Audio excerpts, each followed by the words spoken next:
Welcome. And this meeting obviously is being recorded, as you can see.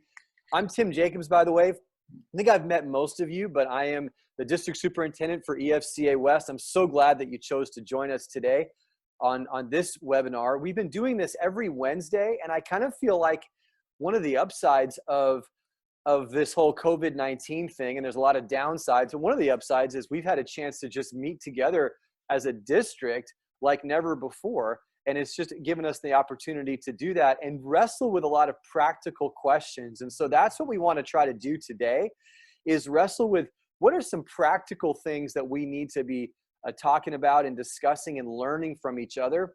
So in my role, I don't have all the answers. And I don't have all the answers, so I certainly don't want to pretend like I do. But I've asked a couple of guys just to kind of help facilitate this with me and get some of their wisdom along the way. And so just a couple of thoughts as we go here.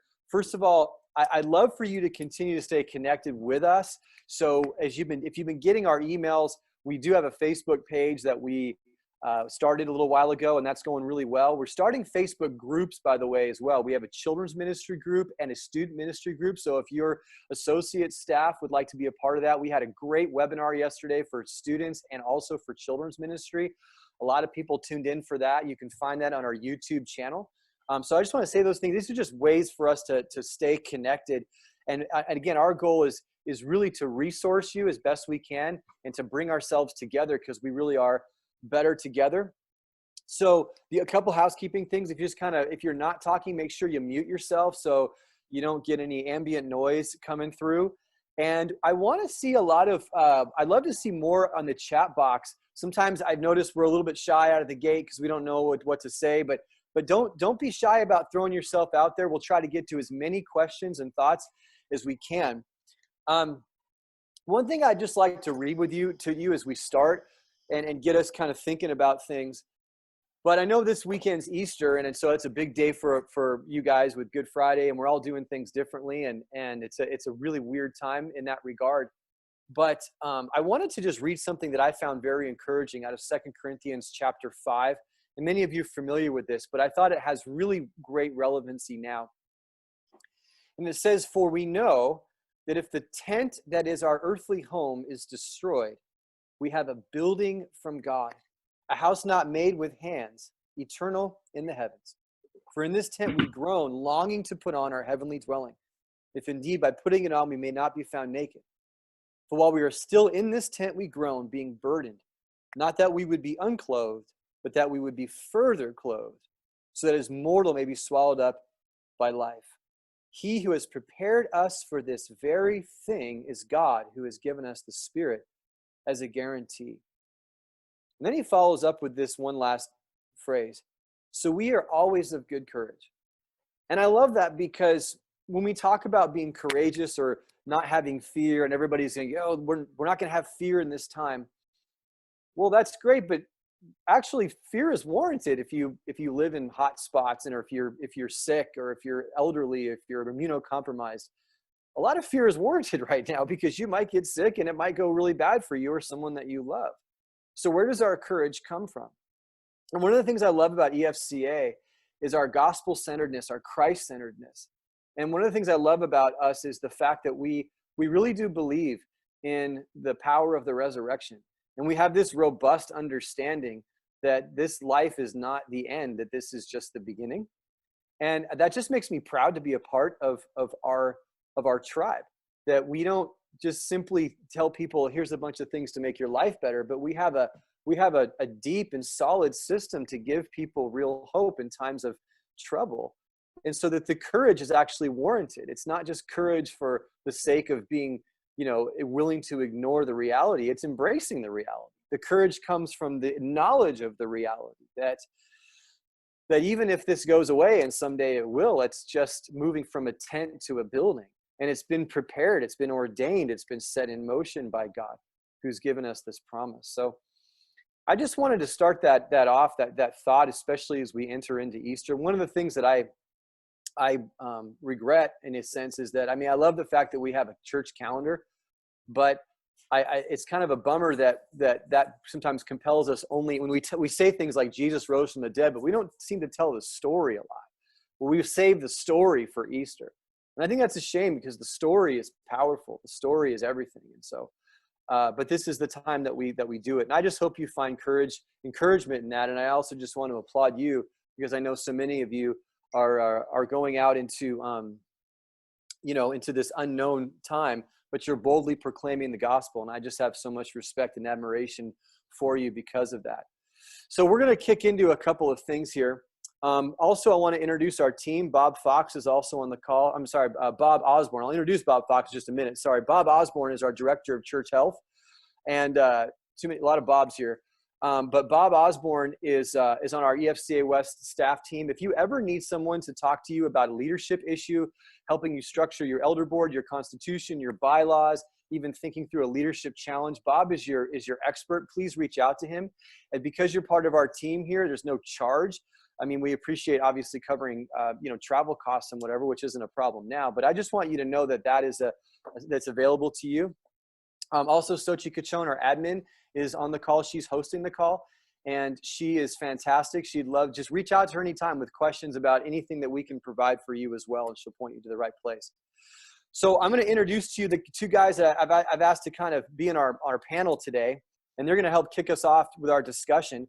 And the first guy, as I said before, I let the cat out of the bag, is Bob Fox. And if you don't know Bob Fox, I respect him a ton. Bob has been, he's a church planner, planted Red Mountain Community Church. It's the largest church that we have here in Arizona back in 1990, as I recall. And Bob now has been a pastor there for years, recently stepped out of that role and but still a part of the church. His son now leads the church. But Bob has been leading our pastor gatherings, our regional gatherings in Arizona and New Mexico for the last few years. And Bob's just a fountain of wisdom. I love listening to him. And so I'm excited. And I asked him to be on the call today. And so Bob, thank you for being with us to share your wisdom with us. And I've also asked Dean Mayeda to be here as well. Dean Mayeda is the senior pastor of Nova Community Church in Torrance, California. And Dean has been, again, a longtime pastor who has helped mentor other pastors for years. And just been a personal friend of mine. So I love hearing his wisdom as well. So we're going to have these guys kind of start us off today. But I first want to just get your thoughts. Bob, tell us how has Red Mountain adapted to some of these changes? And specifically, maybe even, I mentioned we talk about issues like communion, baptism, pastoral care, even things like weddings and funerals, some of those kinds of issues, those practical concerns. What has Red Mountain done to adapt to some of these things? And what thoughts do you have about kind of any of those subjects as we get started? Oh, you got to unmute, Bob. You got to unmute. There you go. There I am. Okay. Well, we haven't adapted very well, actually. And I say that because all you guys know that when you start trying new things, you make more mistakes than you do real winners. So there's a learning curve, but we're probably doing what all of you are doing. You're having your services online and this and that, and that's what we're doing. The communion issue isn't a huge issue for us because our communion service has always been a separate service. For years and years, that was our tradition. And so for us to do a separate broadcast, which is what we're doing for a communion service, works pretty good for our people. We've only recently gone to Sunday morning communion. So that's kind of how we're doing the communion. It's short and sweet and to the point, and it really is Christ focused. So it works pretty good. Easter is a challenge, of course, and I'm sure a lot of you are doing some innovative things there, but we usually do a Stations of the Cross thing on our church property, and this year we knew we couldn't do it on the church property, so we took it just to the desert. And we gave everybody a map, and this week they're driving in their cars to those spots, and we have activities set up and so on. So, but I would say the whole thing is that you adapt, you do some things well, you do some things not so well, and the first few weeks are a little rough, but we're getting there. We all have a grief because all of us know that the church gathered is different when you're physically present with each other, and so you all have that kind of grief going on, even though you're glad you can stay connected somehow. So I don't know. That's just a little bit about some of what we're doing. So when you'd say you're doing communion, like you're doing it you're doing it online then? Yeah. And then Yeah. how does that work? Do you just direct the congregation to grab their own elements? Yeah. Yeah. They fix their own, and they know that ahead of time. We gave written instructions that that's what would be happening. So that's what they're going to do. And is it something that's going to take place live, or is it like, can they do it Yeah. anytime, or how does that work? It'll be live. We'll do it live. But what we're learning about our live broadcast Sunday is there's I think 400 that we routinely get watching the live thing, but then the rest, a bunch more people pick it up at another time in the day. So I don't know how many will have tuned into the communion thing. Okay. Okay. And Dean, what about you guys? What have you guys been doing to address that issue of communion, or any other pastoral kind of practical ministry issues, that sort of thing?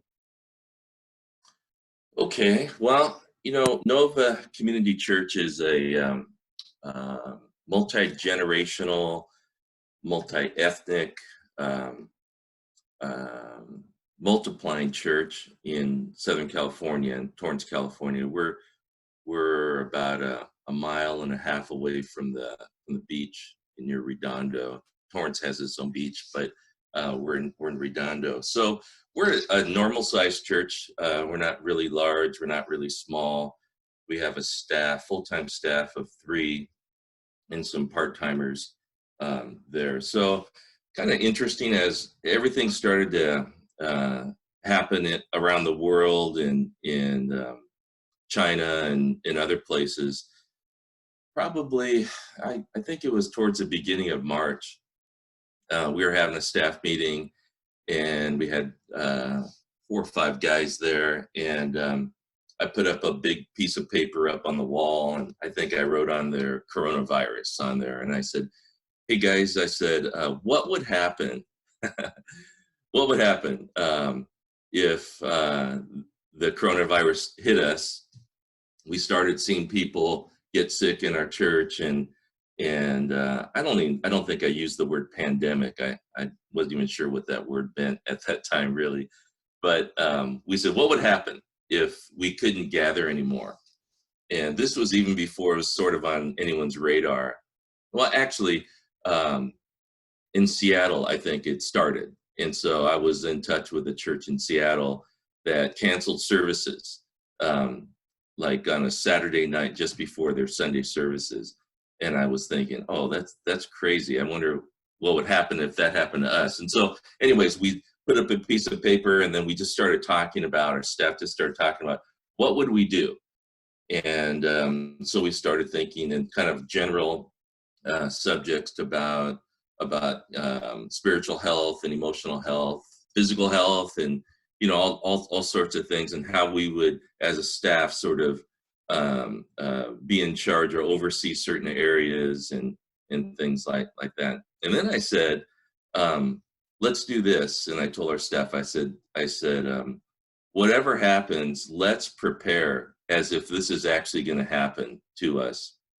And so I said, the last thing I want you to do is be really concerned about your family, if you have enough food and if you have enough toilet paper, all the supplies.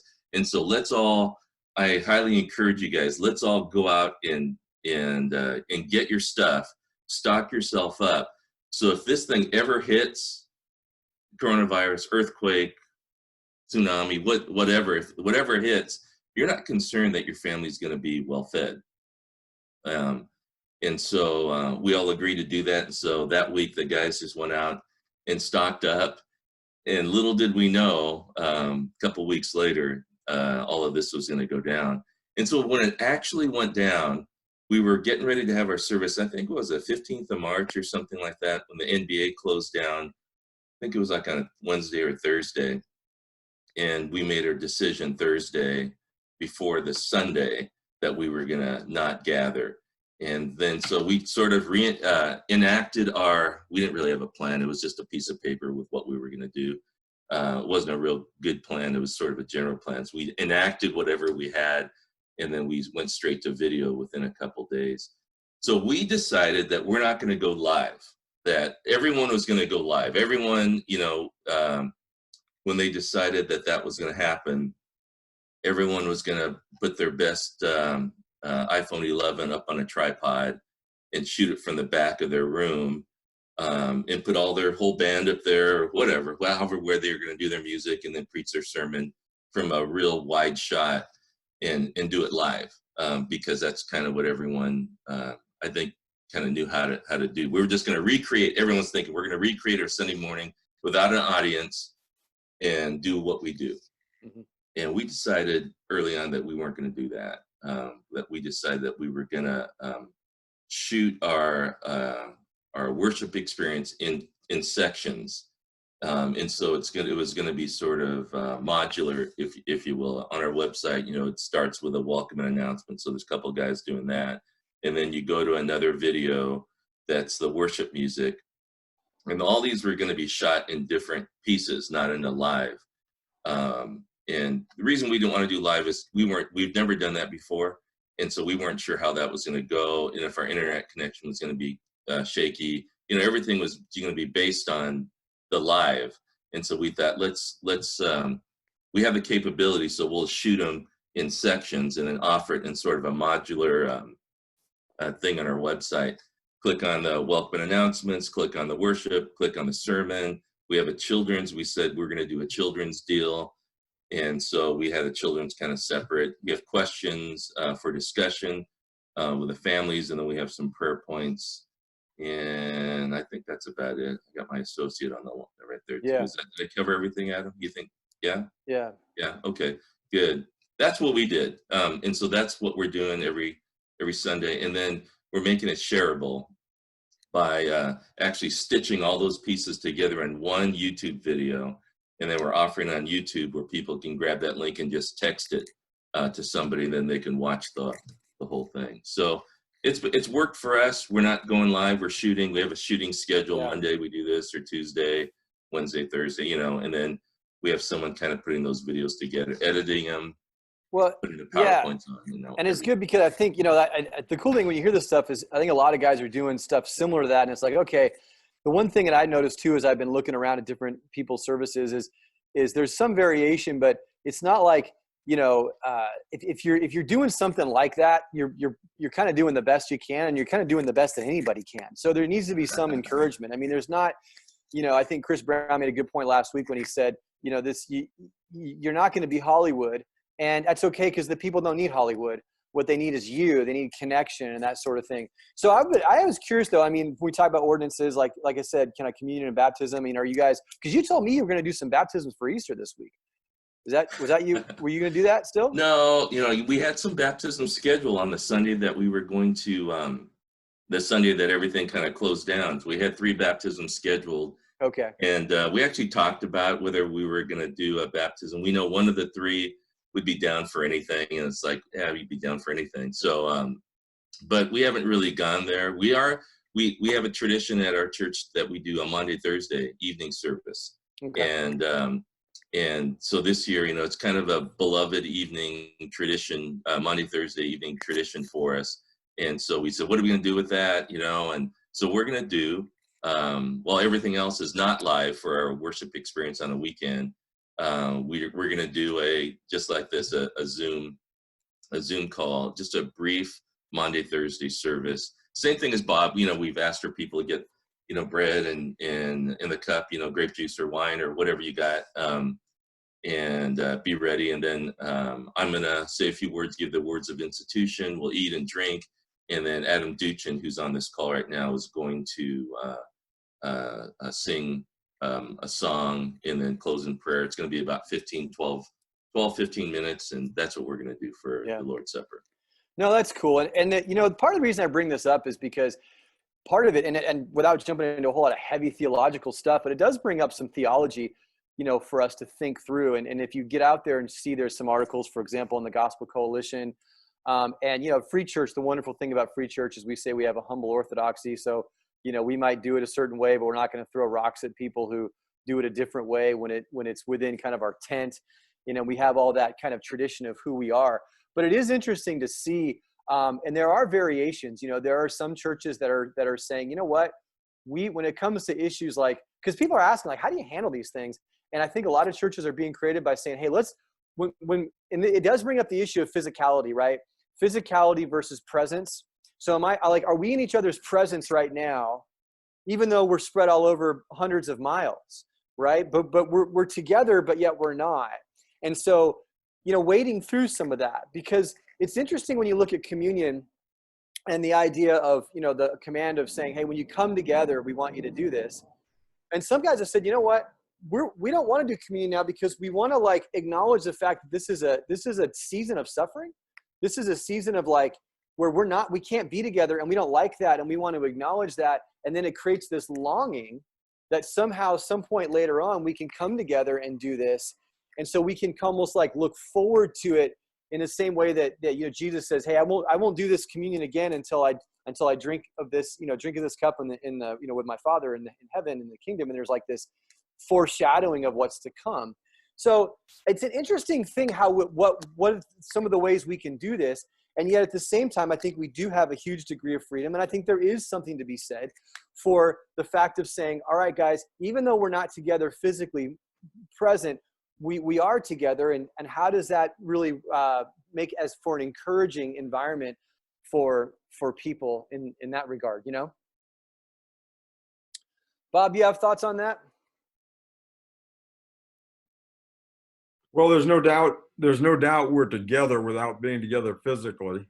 I mean, I have no idea what Paul meant exactly when he said, I've decided what I'm going to do the next time you are gathered and I'm with you in spirit. And he proceeded to do something that's just a fascinating idea. So I don't think we understand much about that, actually, even though we can do stuff like this. I think that is true. But I do think physically gathered is hard to beat. The conversations, the opportunity people have to minister to each other afterwards and before, and different things like that. So I do feel that while we all would acknowledge that, I think, I still think doing something is better than nothing on communion. And I think the Lord is with us, and we just have to make the most out of it. And so that's kind of where we landed, wrestling through some of that. Yeah, yeah. And again, guys, as you're listening, you want to chime in, you want to type in, or have further questions or whatever, just thinking these things through. So then, Bob, let me go back to you then on this. So we look at issues of, so first of all, at Red Mountain, is there anyone in your church that is suffering? Have you had any deaths, or have you had any extended, any issues with people that need to be visited in the hospital, or even funerals and any of that stuff? And if so, how have you guys handled that? Well, interestingly enough, we've had only 2 cases of the virus. One was a 72-year-old man, and the other was a about 55-year-old man. Both came through fine, so they weren't severe cases. So in terms of the virus, we haven't had much actual experience with that. We've had, at the same time, we've had people die of cancer and so on, some gut-wrenching stuff, and you just do what the law allows there, and what the funeral home will do. That pretty well takes care of itself. Same with visiting any sick. They pretty much won't let you visit. And we have quite a few people that with parents that are in care facilities and so on, and they're just isolated.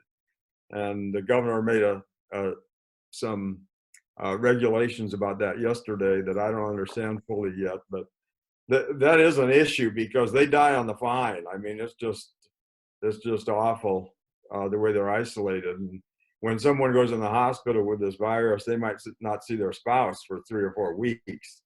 And so that's a sticky problem, and there's not much, as near as I can tell, there isn't much we can do about that, especially if they're on a ventilator.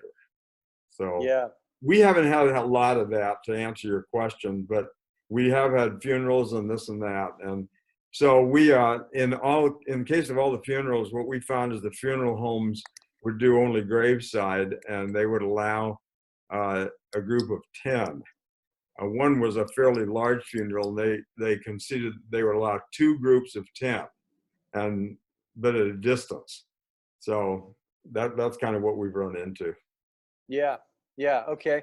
And then, so Dave's asking the question, are you guys viewing this season as just surviving till we can meet in person, or are we setting up big things for now and the future, because this may go on for a long time? So Dean, I'll throw that question to you.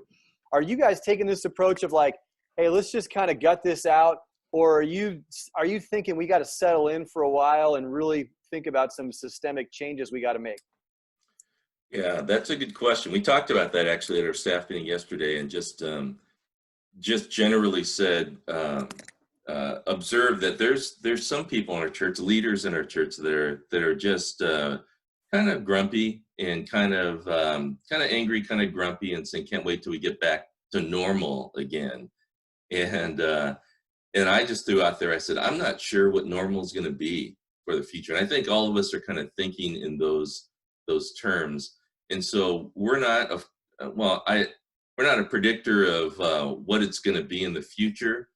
We threw out some things that I thought were pretty interesting in our staff, especially with the younger guys. We have some guys in our 20s, 2 guys in their 20s, and I said, the changes that are happening as a result of this could affect your life and career for years to come. And just like 9/11, after 9/11 took place, and in our young guys, they barely remember that. They were, 2 or 3 years old. So the changes that, for those of us who remember 9/11, the changes that took place after 9/11, it changed so many things. And I think it's the same thing that's going to happen with us. What is our normal going to look like? We decided that we've got our video worship experience, and we're set. We're not going to try to do more and more. In my mind, I always kind of think of what more can we do? What new and exciting thing can we do? And I'm always thinking that way, but I've got to sort of let that just kind of fall down and say what we're doing is really good. It's and we need to get in a rhythm of that, because we're not sure what the future is going to be like. Let's get in a rhythm of that, and then start planning maybe 2 weeks in advance. Are we going to be able to get back together and gather again in May? What's that going to be like? Is that going to be like we can't gather in groups larger than 50, and then we're going to have to go to multiple services and make sure our leaders are all down for that. And so we've been thinking in those terms, not really yet planning for the future, but I really do think that there's going to be some changes. Certainly digital worship is going to go ongoing. And so I don't know about you guys. I think Bob talked about it, that they're getting a lot more views or people attending their worship than they ever have. I think small churches are thriving right now, low overhead, maybe co-vocational staff, that sort of a thing, and they're just thriving. They're out, they're mobile. There's not a lot of program anyways, and so they're just doing the shepherding, preaching the gospel, shepherding, connecting, doing those sorts of things. I think small churches are just thriving right now, and it's exciting me. I mean, I look on here, there's some church planters, David Park and Kent was on for a little bit. If you're a church planter, give me a wave right now. Any other church planters out there? No? Okay. But I think church planters, this is your time. And I really think that that's going to be a key thing for the future. Yeah. I'm not sure what the changes are going to be. Digital church is certainly going to be part of it. I know that the small group gathering, all our small groups are online right now. Almost all of them are online right now. And I think that's just going to be a bigger deal. And I think more people are wanting to get in small groups because they're longing for that connection. Yeah. Those are my thoughts. Right. And that's good, Dean. So, I mean, the idea is just to continue to be, again, I go back to this article I read. We were at Disneyland, then like 2 days before it closed. And and it was that week that everything went crazy. It was the night that I remember that night that the NBA closed down, and we were like, what are we doing at Disneyland? A terrible time to go. But I remember reading an article by Peggy Noonan, and it really kind of haunted me. She said, I know that a lot of people are thinking this isn't a big deal, but a lot of people thought that about Pearl Harbor, the impending attack about that, and of course 9/11. There was a lack of imagination, and that really that phrase haunted me, because I thought, wow, you know what, that's true. We want to have that balance between freaking out and going overboard, but then lacking imagination. And I just keep coming back to that. So I think as we look at our churches too, we have to say, hey, what are we thinking too small in terms of what, as in some of the comments here, 9/11, Terry says 9/11 created a new normal, and there's a strong possibility this will also. I think especially in terms of flare-ups that may happen again in hot spots, even after, if this follows anything like the influenza of 100 years ago, there's a chance it could resurface again in the fall. And there's all kinds of geopolitical issues, other countries that maybe don't have the same kind of regulations as we do, and how that interacts with us. So there's a lot there. What I'd like to do, actually, we're going to do something very different right now. Sochi has prepared a poll that she created regarding communion. So we're going to go ahead and take this poll right now. So Sochi, can you get it up there? Let's try this. Okay. Are you doing communion online? Yes or no? And go ahead and you can hit that and submit, and we'll get the results. An instant poll right here, right now for y'all. And she'll get the results in just a minute. So we have, So as we're doing that, I want to open it up to the rest of you guys in regarding the issue of especially cases or pastoral care. Have you guys dealt with anybody in your churches that has either passed away from it or is seriously suffering? And, you're in terms of efforts to be able to provide any type of care at all. And is there any creative ideas you have about that? The thing that really haunts me as well is this idea of people dying alone. And Bob Fox, you talked about that, was the idea of people die. I always thought when I died, I'd be surrounded by my family and give my last words, all my guitars need to go to this person, and my, other books need to go to this person. And just to not have that physical presence is a really scary thing. But I'd love to ask, okay, we have the results. The results are 65% of you are doing it and 35%. That's very interesting, by the way. That's a pretty, not quite even, but it's not a massive majority either. This is the beautiful thing about the EFCA is we have a big tent of doing things differently. So I love that. But here's the thing. I'd love to open it up to anybody else. Don't be shy. Chime in on what has been the impact of this on you in terms of members in your church that are suffering from the disease itself. Is there anyone that's got anything they'd like to offer about that? David Arnold, I see your hand. Go for it, brother.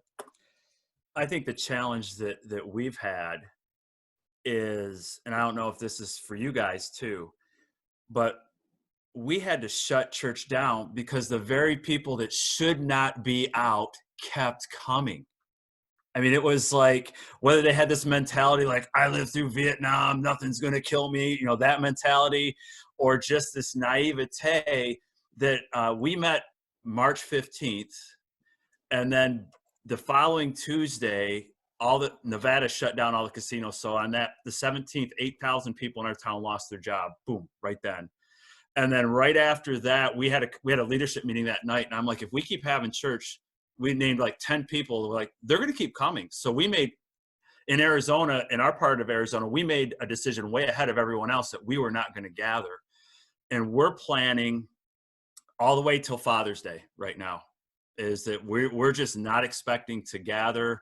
We moved everything online. And the struggle that we have is you have people that are in the at-risk group that are adverse to technology. Not just that I'm ignorant, but I don't want to use it. And so you can't get them in an online community. You can't. So we're trying to create structures and systems to keep touch points with them as well as you can. I think that's been our biggest struggle. Great, thank you. I see Mike Gardenhire. Mike, tell us what's going on with you.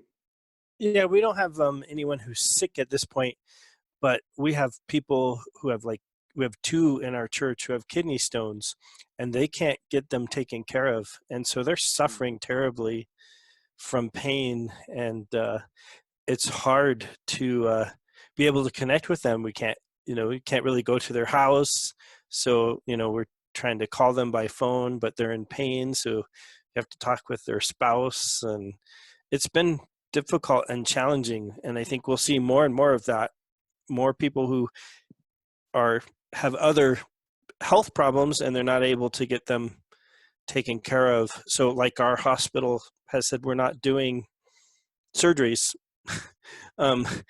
here, and we only have 35 cases in our city, but I think we're going to find that more and more. So we're trying to figure out how to help those who have other health issues work through those. Yeah. Okay. Any others? Eldon. Yeah, the situation we're facing is we have a man with brain cancer that lives by himself, family in Central California. The daughter, as I talked to her, says, if dad goes into the ER, we'll never be able to see him again, potentially. And so comforting families and having wisdom, because once somebody gets admitted to the hospital, family visits are that, as you said, Tim, that face-to-face time is gone right now. And so it's hard to know how to comfort and counsel family. And so the solution, of course, is to not go in, but at some point that isn't going to be a workable solution. And so helping families through that grieving process, be it from an accident, be it from anything, that's a new reality that we don't necessarily have an answer for, but to realize that people in our churches are having to face. And so that's one of the struggles that I see. Right. And I think it's important to just even to know that. And then as you guys, as you're preaching and as you're communicating, to just acknowledge that there is that suffering that is there. And I think there's a lot of stories that once people are able to kind of come out of the shadows and meet together, there will be stories that will be told that will be able to be much more, I think, effectively communicated about some of the underlying pain and suffering that was going on. So anybody else want to chime in on this issue? Sounds like we're kind of a lot in the same place. It seems like in our part of the country, I think we're very fortunate. I know a lot of you guys are in California, and California just seems to be handling this a lot better than New York City. And I think there's a lot of reasons for that, climate, maybe proximity and that sort of thing, but and maybe even some other things that are out there. But let me ask you this, though. I'd like to shift gears then. Just again, this is our time just to be together for a little bit. So Sochi has prepared another poll, and this is she's going to put this up. We're going to talk about economics a little bit and shifting to how this has impacted you guys economically. So this is the poll. Go ahead and put it up, Sochi. Has your church experienced a serious decline in giving as a result of the quarantine or all this stuff? I'd be curious to hear your responses. Take a moment on that. Bob, I'm going to throw it over to you, Bob Fox. How is Red Mountain doing so far in terms of the economics and the giving? I know we have this issue about the Paycheck Protection Plan and a lot of that. We can talk about that in a few minutes as well. But how has Red Mountain been doing with giving? We're running about half. What it means, what it has meant practically at Red Mountain is the online giving has stayed good. But the people that drop off checks or leave checks or write checks, that isn't really doing very well. We think that may pick up. We'll see. But yeah, it's kind of dismal. We as a church just happened to be in a season where we came off our best year. We had some reserves, so we're not in danger. But you can't continue that forever without reacting. So that's our situation. Have you guys done anything? Sorry, I got the sound of freedom flying overhead. The F-35s out here. They don't check with me before they launch their planes. So, but they have you done anything to try to encourage people to transition over to online giving? Have you guys intentionally, helped? Yeah, we've done a little bit of that. we've been doing that for a while now, trying to get them to transition online. But on the other hand, we don't have a real drive hard type philosophy toward giving, or even toward online giving. But I'm glad we have that now. I have my son-in-law planted a church 2 years ago in Orlando, Florida, and he from day one went online as the norm, and they're running 80% of their normal giving. So, I mean, I think online does help people. It reminds them, and so. Dean, how about you? Yeah, I think we're kind of lagging in the reporting of the money gets counted and things like that. We're kind of lagging in the reporting. The last report I heard is we were fine. We're in a building campaign too, and that's been going really well. We've been over 100% as far as the commitments are concerned. We're in our last year of our building campaign.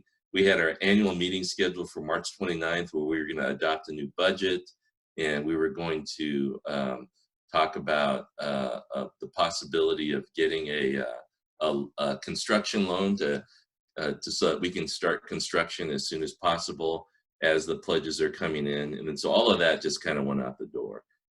So we're just kind of existing on last year's budget still. Our online giving is probably maybe about 40, a little bit, maybe 40%, 45% of our giving that comes in. And so that's been going strong still. And then I think people are switching to online giving. And then every day checks come in the mail, and we see them, we throw them in the counting box. And so I think we're going to be okay. We also had a reserve that we set aside about 3 years ago in cases just like this. And so our elder board is kind of excited, like, we get to use that reserve that we set aside for times like this. We're so thankful that God gave us that opportunity and that ability to set aside money. And so, I just think a lot of things in the church are being exposed during this time, like the whole giving thing and pastoral care and taking care of each other. All those things are kind of being exposed, and we're just seeing them.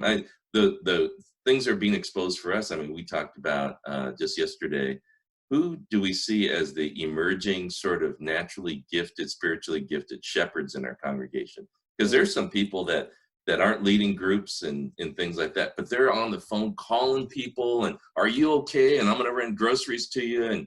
And I'm thinking, and we just named a handful of people, saying those are the people that when we gather back together again, let's work with those people, develop them, equip them to be small group leaders and shepherds of our congregation. Well, absolutely. And, we were on the call with the children's ministry directors yesterday, and we had Joseph Gutierrez from Southwest Community Church facilitating that discussion. And it was just amazing as we talked about the principle of leaning into people that you normally wouldn't lean into, that this forces you to do that. And then a lot of just kind of necessity is the mother of invention. And, they were talking about how they were asking their parents, they're even having some of the parents create content and write devotionals to be able to, that they're taking and sending out for the families to read, and even they're having the parents film their children praying, and they put it together in a video and played that as part of their Sunday morning service. Just things they never would have thought of doing, that's kind of helping to bring people together during this time. And regarding the economics, a couple of things I want to say, and Robert Campbell said they sent a letter. It's interesting. A letter explaining online giving, including the cost of online giving, and then they received a bunch of checks in the mail, which is kind of cool. I think it's always good to at least make your need known, right? And talk about that. But the poll though said 28% have experienced, so about a little less than a third, and 72% said no. It could be that there still is going to be a lag. I think a lot of your faithful people probably are thinking, you know what, we want to do everything we can and stretch it to the last dollar. It could also be the situation that you're in. Some people, like Dave said, a lot of people in his town just lost their jobs overnight. That's going to have a more of an immediate impact on giving. And so, the other thing I want to say about this real quick is we've been trying to put out some stuff, and you guys, I'm sure, getting hit on all sides with the CARES Act.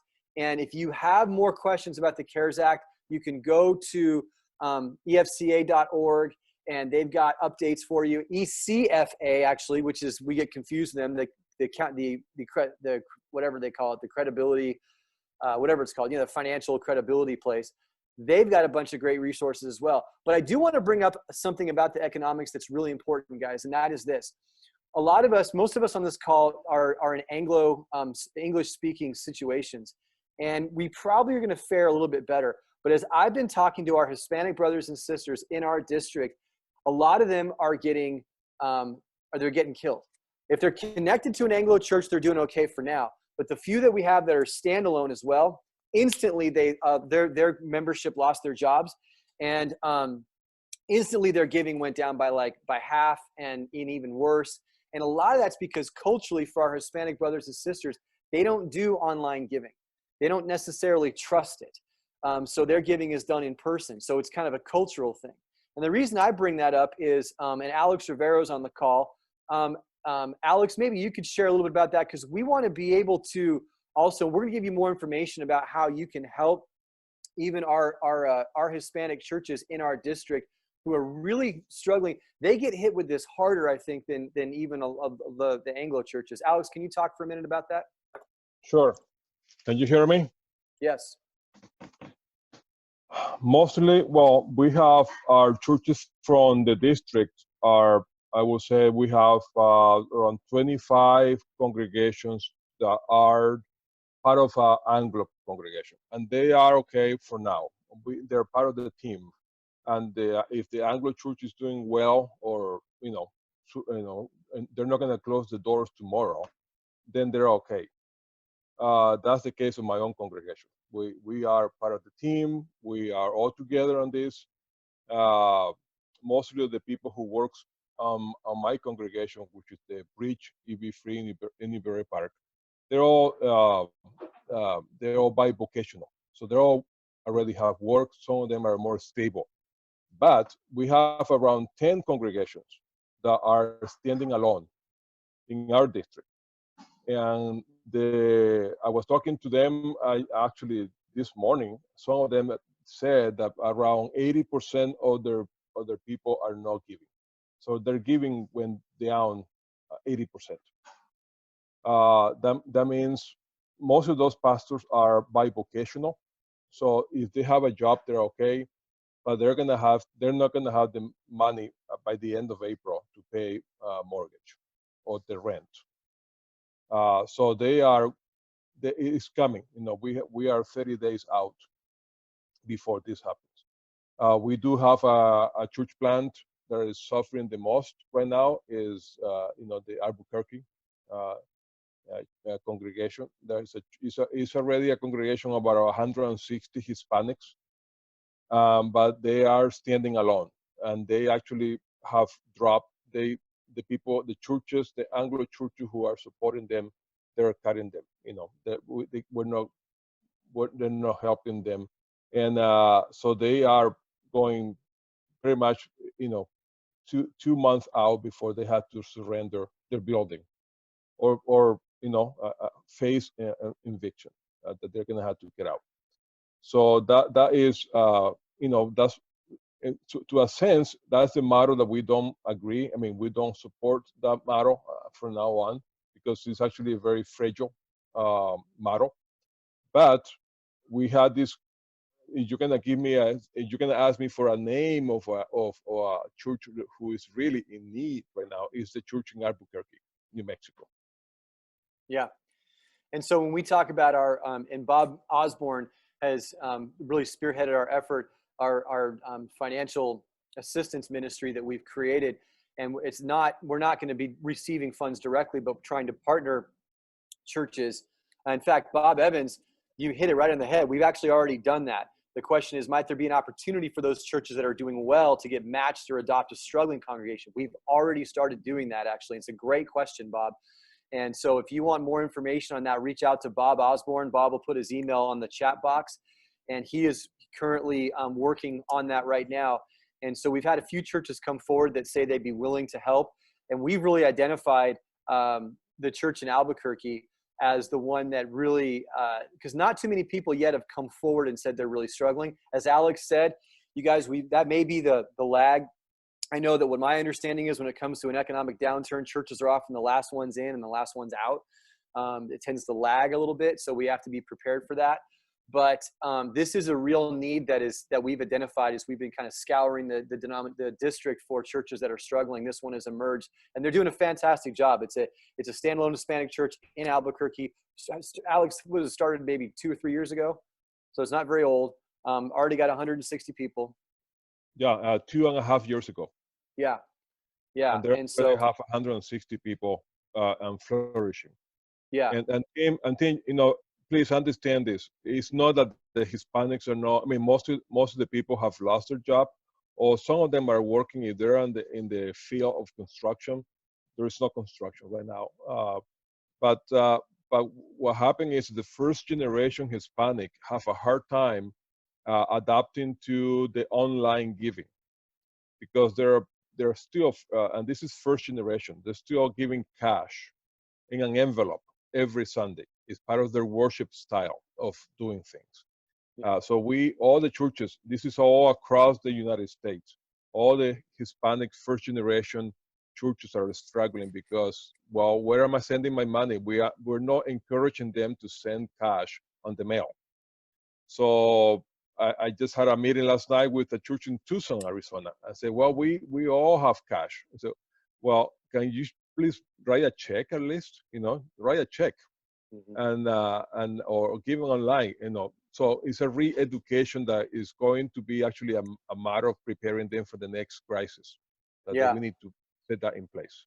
And by the way, those of you that don't know, this is Alex Rivero, our director of all people for our district, and does a fantastic job with a really almost a mini district superintendent for our Hispanic pastors. And it's amazing what work has been doing, what work has been done there. So thank you for all that you're doing for that, Alex, and for bringing this to our attention, because I think it's really important. This is an opportunity for us. Can I just be honest? I'll just throw it all on the table. This district that I relatively recently started in is huge geographically, and it's one of the challenging factors is we have a guy out in Livermore, Bob. And we've got people in Tucson, we've got people in Utah, we've got people in El Paso. How in the world do you bring this together? We are united around our doctrine, but we're also, I think, united around the cause of the gospel. And the beautiful thing about this COVID-19 thing is that it doesn't matter where we're from right now, we're all in the same boat, and we're all a little picture, we're all a little rectangle on a computer screen.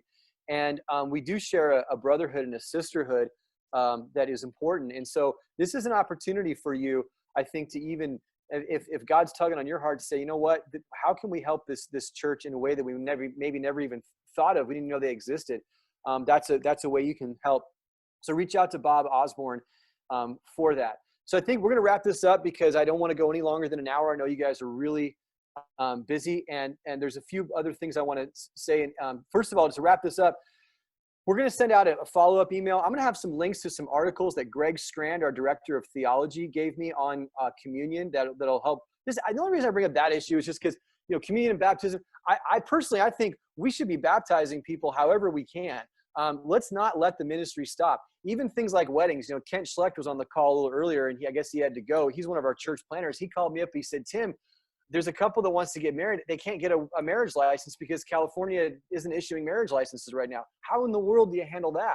Should we not marry people? So there's interesting dilemmas that we got to work through, and we can do it together. And I want this to be a forum and a place for you guys to bring those questions and ask them. I don't have all the answers, but you do, and our team does, I think, to be able to work through these things together. And then as we get creative ideas with pastoral care, it's tragic to think a person's last words to their family has to be said through an iPhone, through a doctor. But maybe that's where we are, and maybe it's just encouraging the soul and encouraging the spirit in all this. So as part of that, I do want to give you a couple of quick things of where we're going from here. Tomorrow night, I think you have a fantastic opportunity to pass this on to your elder board or whatever your governance board is. If you have elders, most of you do. Bob Osborne is going to do a webinar tomorrow, 6:30 Pacific, 7:30 Mountain, for elder boards. Please encourage your elders to do this. He's got a PowerPoint presentation. I've had a chance to see it. It's fantastic. How to lead during times of crisis. and things elder boards can do, ways that they can shift and really support you as a leader in ways maybe they never thought of. And so we want to equip and arm our elders to be able to be the right type of leaders in this season. And Bob is uniquely gifted to do that. So please tune into that. Next Wednesday, our webinar at 10 Pacific and 11 Mountain is going to be with Dave Enns from North Coast. He's already got a webinar that he does around the country for bringing small groups online. And so he's offered to do that for us. So we'll have some chance to interact with him. So if you're trying to figure out more creative ways and more effective ways to bring your small groups, your connection groups, whatever you call them, online, he'll be able to be there for that. I'd love to be able to get in the next few weeks, even a mental health expert. I know some people freak out about that because, you know, they have different ideas on how that works. And I believe we want to get a Christian mental health person, but we got to talk about the PTSD that some of our members are going to be feeling. I'd love to have someone who's trained in recognizing that.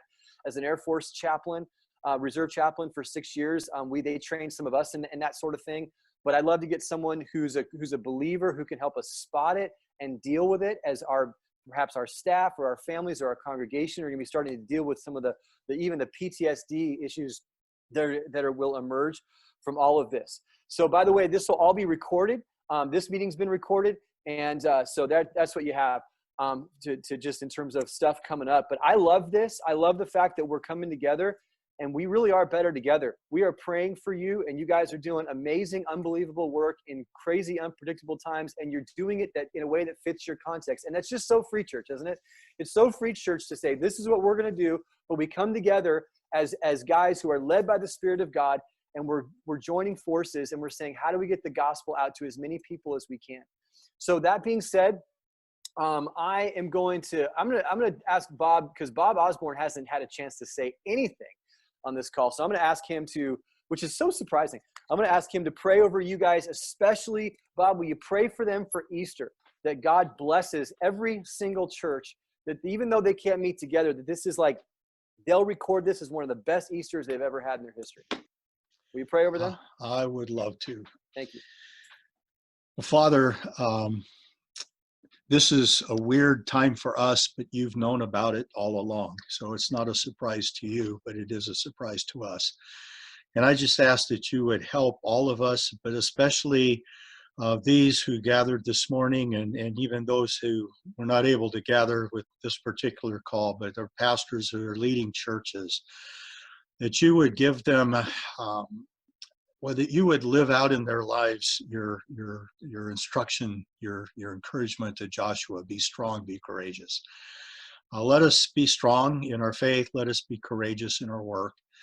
Let us be courageous, Lord, in proclaiming the gospel and proclaiming the joyous message of Easter Sunday, and leading through events, most of the churches, or many of the churches, starting with Maundy Thursday, Good Friday, Holy Saturday, and of course Easter Sunday. Lord, it's our prayer that you would be doing something really weird beyond all that we can ask or think this Sunday, that perhaps you'd use this virus, our online attempts, and people in neighborhoods to be able to share the gospel with a world that desperately needs it. And so, Lord, we just ask that your Spirit would move in our country, certainly in our district, in our churches, and in the communities that we serve, that we'd be able to see a harvest. We'd be able to see tired souls strengthened, and we'd be able to see souls that are far from you coming to saving faith in Jesus.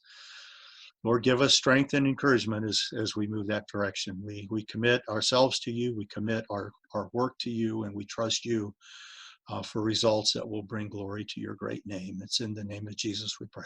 Amen. Amen. Amen. Hey, and thank you. A huge thank you to Bob Fox and for Dean Mayeda for being on this call. Thank you guys. Appreciate your wisdom. Reach out to these guys with any other questions. They're full of wisdom and experience as well. Hey guys, we're better together. Thanks so much for being on the call. Love you guys. And we'll see you hopefully next Wednesday. Have a great Easter. Bye-bye.